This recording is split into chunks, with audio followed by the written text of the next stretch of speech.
네, 다음 소식입니다. 최근 북한이 핵무기를 선제적으로 사용할 가능성까지 내비치면서 긴장을 높이는 발언을 하고 있는데 한미 두 나라 외교 국방 분야 차관들이 한자리에 모여서 공동 성명을 발표했습니다. 한국이 북한 핵 위협에 대응하고 방어하도록 미국이 군사력을 총동원하겠다는 내용입니다.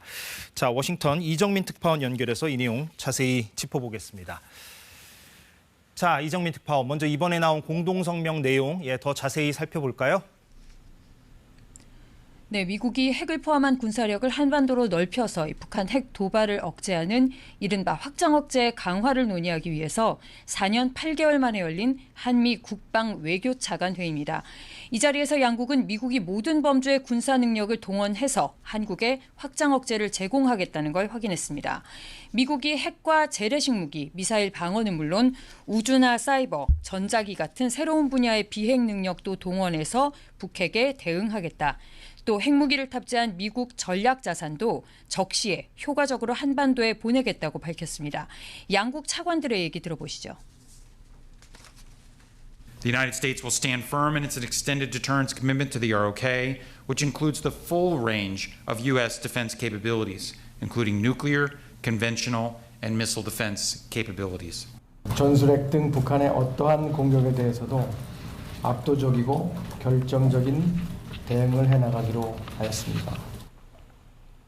네, 이정민 특파원이 방금 전 얘기한 그 확장 억제라는 개념, 미국의 군사력을 동원해서 북한을 미리 억제시킨다. 그게 사실 한미 간에 오래전부터 나온 개념이잖아요. 그렇다면 이번 회담에서는 구체적으로 어떤 부분을 더 우리가 눈여겨봐야 합니까? 네, 북한의 핵 능력 수준이 이제 미국 본토까지 공격 가능하지 않느냐, 이런 상황에서 미국이 과연 한국 방어에 적극적이겠냐, 이런 우려가 지속적으로 있어 왔기 때문에 유사시에 미국의 방어를 실질적으로 보장을 받는 게 한국 측의 목표였습니다. 일단 전보다 수준 높은 한미 간의 정보 공유와 공동 훈련을 약속했고, 또 미국의 전략 자산 배치도 늘리는 등 우리 요구가 더 많이 반영되게 됐다고 정부는 평가합니다.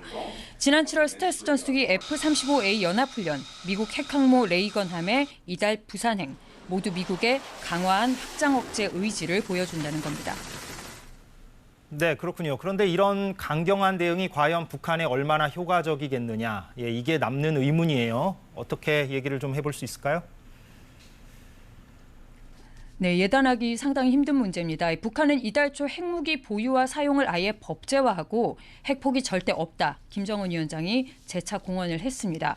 확장 억제 같은 군사적 조치의 확대가 강대강 대치로 이어지는 것 아니냐는 우려도 나옵니다. 이에 대해서 정부 관계자는 유사시 확실하게 대응한다는 걸 보여주는 게 북한을 억제하고 비핵화로 끌어내는 효과를 가져오기를 기대한다고 말했습니다. 지금까지 워싱턴에서 KBS 뉴스 이정민입니다.